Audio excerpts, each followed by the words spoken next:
Yo, salut tout le monde, c'est Extreme Crash, comment allez-vous? Moi ça va super bien. Aujourd'hui on se retrouve pour ma troisième vidéo. Donc c'est une nucléaire sur Raid en domination hardcore. Donc c'est un gameplay, donc c'est une nucléaire à la M27. Donc je vais vous dire ma classe. Donc c'était la M27 poignée ergo, visée réflexe cross. En secondaire j'avais le TAC 45 et il me semble que j'avais des grenades normales. Voilà. Donc comme atout j'avais poids léger, sang-froid, masque activé. Voilà. Donc il faut savoir que je joue toujours en non létal, que ce soit pour tenter des nucléaires ou pas. Je joue toujours en non létal, donc ça, c'était juste pour vous dire. Donc là vous voyez que je me suicide comme un con. Donc en fait c'est, je sais pas pourquoi je peux péter la vitre comme on dit, comme ça j'aurais dû faire ça. Mais bon, enfin bref c'est pas grave parce qu'au fond il a la nucléaire qui se débloque. Donc franchement c'était ma première partie de la journée. Et puis bah j'étais pas du tout parti pour faire des nucléaires. Parce qu'en fait il faut savoir que c'est ma première nucléaire en fait. C'était ma première partie de la journée. Et puis bah j'étais avec mon frère, donc Didi 59 410, à qui je fais un petit coucou. Et en fait bah comme je viens de vous dire, c'est ma première partie de la journée. Donc j'étais pas du tout pour tenter une nucléaire, loin de là, c'était juste pour jouer tranquillement. Donc en fait vous allez voir qu'au cours de la partie qu'on se fait exploser au niveau score. Au niveau score vous allez voir de toute façon on perd la partie. Mais bon je vous mets cette partie parce que j'ai ma première nucléaire et puis bah, j'ai envie de vous la faire partager. Voilà. Donc je vais parler un petit peu des petits youtubeurs entre guillemets. Donc qu'est-ce que j'appelle par petit youtubeur? Bah c'est comme moi que je débute en fait. Donc c'est très difficile de se faire connaître en fait. Donc qu'est-ce que je conseillerais? Bah c'est de se démarquer des autres youtubeurs. Essayer de pas faire le même truc que eux, genre s'il y en a qui mettent tous les armes en or et puis qui font des épisodes dessus, et ben il faut pas faire ça en fait, parce que sinon c'est du copie conforme quoi. Je veux dire c'est ça en fait. Ouais. Donc après je vais vous parler aussi des fusils d'assaut. Donc alors en parlant des fusils d'assaut, donc ils sont bien mais ils ont quelques défauts. Par exemple je dis un exemple simple, la SWAT. Donc la SWAT franchement elle est très bien, surtout en hardcore. En hardcore elle gère il n'y a rien à dire dessus. Elle est puissante certes, mais elle est lente entre les rafales. Donc bah, je vais m'expliquer un petit peu. Lente ça veut dire qu'on peut pas trop enchaîner les kills quoi. Genre s'ils sont deux sur vous, faut vraiment que vous mettez, faut vraiment que vous êtes précis dessus parce que sinon c'est mort quoi. C'est ça en fait son petit défaut à la SWAT. Ensuite, bah moi qu'est-ce que je conseillerais sur la SWAT, c'est viseur réflexe et puis la poignée ergo. Franchement c'est ce que je mets sur la plupart de mes fusils d'assaut. Donc je mets ceci sur la M27 comme vous voyez là. Sur la FAL. Sur la Scaroche, il me semble que je l'ai mis. Ouais. Donc voilà, c'est un peu des conseils que je vous donne. Voilà. Donc ensuite je vais vous parler de la MTAR Scaroche M27. C'est pareil, c'est des super bonnes armes, mais en fait ils sont longs à tirer en fait. C'est comme la SWAT en fait, mais une fois qu'ils sont lancés, ben c'est nickel, c'est facile de les enchaîner. Voilà. Donc c'est pareil, moi qu'est-ce que je vous conseille pour ces armes là, ben, c'est viseur réflexe. Non, viseur réflexe, je vous le recommande sur. Moi je le mets personnellement sur la M27 et la M4. Sur la Scaroche, je pense que le viseur d'origine il peut faire l'affaire, je pense, il y a moyen.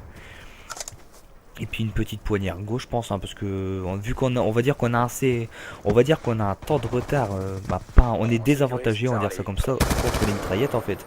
Parce que les mitraillettes ils font un taf, mais c'est un truc de ouf sur ce jeu là, franchement ils gèrent, c'est un truc de malade les mitraillettes sur Black Ops 2, c'est des boucheries de toute façon, c'est pas pour rien qu'il y a beaucoup de monde qui joue avec, je pense que c'est pour ça aussi. Hein. Voilà.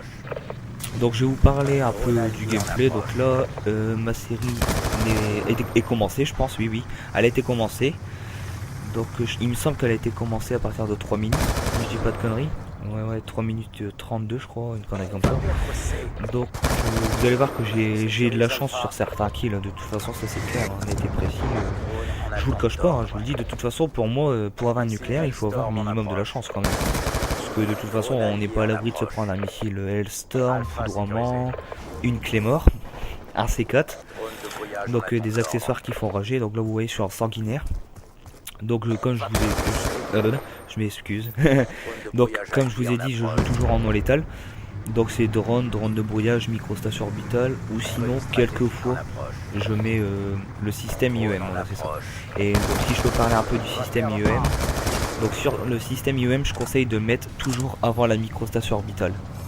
Parce que sinon, c'est un conseil que je vous donne, hein, il faut toujours la mettre avant votre micro-station orbitale, comme ça ils sont coincés, les ennemis, ils peuvent plus rien lancer du tout. Et bah, après avec la micro-station, à vous de faire le boulot. De toute façon quand on est une micro-station, là vous allez voir que j'ai de la chance.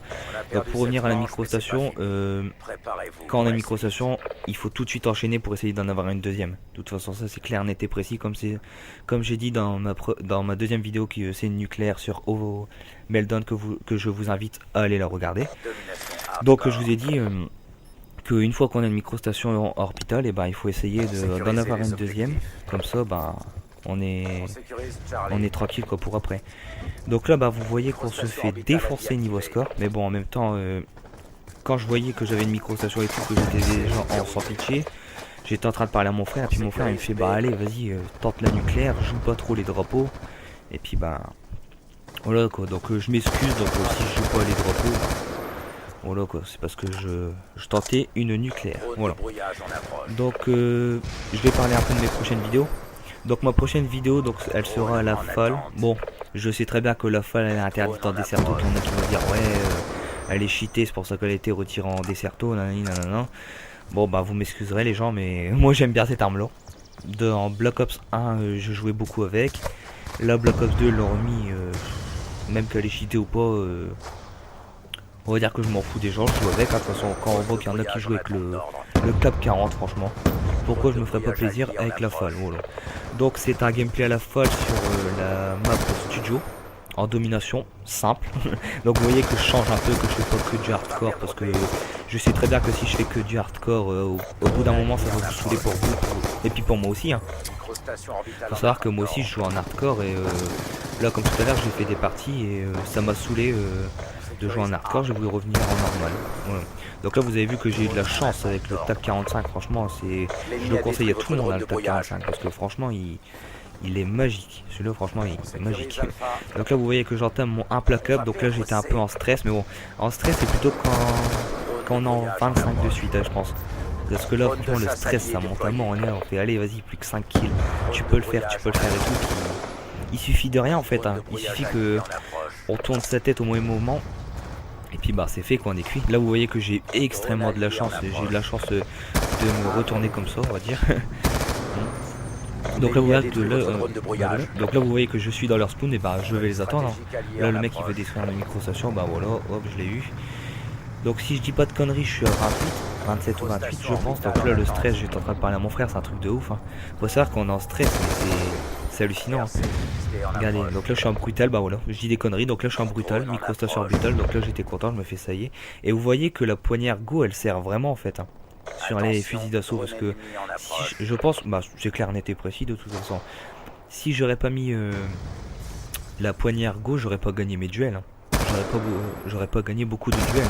Parce que la poignard Go elle nous gagne du temps, je crois, elle doit nous gagner une seconde, je crois. Une seconde à tout cas, c'est un truc de malade. Vous voyez le C4 là? Alors là, celui-là, je me l'aurais pris. Ma manette, elle serait finie. Bon, il faut savoir que je suis un gros rageux, moi et ma team. Juste pour info, je viens de racheter une nouvelle manette. Donc là, vous voyez que je débloque ma nucléaire. Donc là, on va voir si j'ai l'invincible ou pas, vous allez voir, le suspense. Donc il faut savoir que sur Meltdown, ma première nucléaire que j'ai mis sur ma chaîne, je l'avais pas eu, parce qu'en fait j'avais mal regardé, puis j'étais heureux d'avoir ma nucléaire, tout simplement. Voilà. Donc vous allez voir si je vais l'avoir ou pas, ce petit invincible. Voilà. Donc qu'est-ce que je pourrais parler d'autre? Je parlais des fusils d'assaut, je vous ai dit, ouais. Des mitraillettes, pas la peine de parler, d'en parler je trouve, ils font leur taf, c'est un truc de ouf. À part la PDW, je trouve que ils l'ont patché de toute façon, c'est sûr, parce qu'au début du jeu elle était vraiment bien, puis maintenant je pense, moi j'arrive plus du tout à toucher avec, donc je l'ai carrément laissé tomber, la PDW, même avec des gens de ma team, je pense qu'ils l'ont laissé tomber, c'est plutôt passé à MSMC. Même s'il y en a au début du jeu qui disaient ouais elle est cheatée, donc pour info, donc là vous voyez que j'ai l'invincible, et puis quand je meurs parce que je n'avais plus de balles. Donc en fait pour vous venir un peu sur ma classe, je mets jamais pierre sur mes classes, donc c'est un défaut je pense. Je pense que ouais c'est un défaut quand même, parce que là vous voyez que j'avais plus de balles dans ma M27 et dans mon TAC 45, donc j'aurais peut-être pu faire un peu plus, j'aurais pu faire continuer ma série, voilà, on va dire ça comme ça. Donc bah la vidéo va bientôt se terminer, donc je vous invite à vous abonner si cela vous a plu. Laissez un commentaire, un pouce vert, vous abonner si vous voulez. Donc il faut savoir que aussi dans ma team il y a des gens qui ont une chaîne YouTube, donc c'est Kiwako Adrien et Gotox Gamer, donc je vous invite à aller les voir leur chaîne, c'est aussi des chaînes pour Call of Duty, puis voilà. Donc le gameplay va bientôt se terminer, donc je vous dis salut les gars et à la prochaine vidéo.